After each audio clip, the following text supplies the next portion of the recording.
el palmoi ka zun lai chuan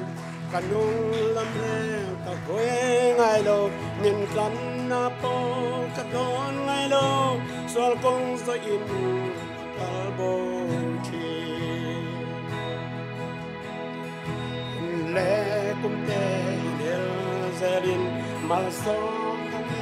ka sei dia na ren roa te den ka lim sa tin ma se un re adai chuan lo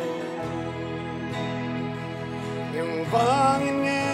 ka sil tiam lo ta muang takin ka om thei lo a ru te in ka mang ang chim lungai ta pa na po chuang lo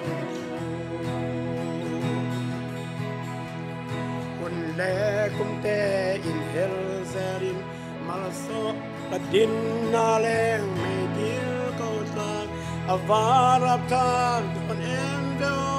satuan me dil chen na chu chutia ka ngai tua poi lain pathian in min lo song reng ni in mi hing mangin min song ta sandam kani kita sala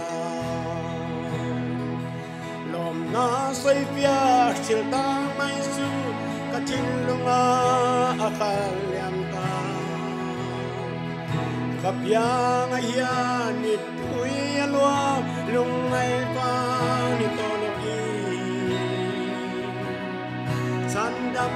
kani ta pang sa thian ten mit tui chal pa ma se thian ring nom bel ka cha tong ko fer pek lo monamin pe satuan changa ka lo lo bel yang bangin me ka sil jam lo tamuang taking ka om chelo arum tein ka mangang chin lungai thapa na po chuang lo lom na sai pia sil ta mai su ka chin lunga akal liam ta kapyang ayan mi tui alwa lungai pa ni toloi chandam kani pa sa kin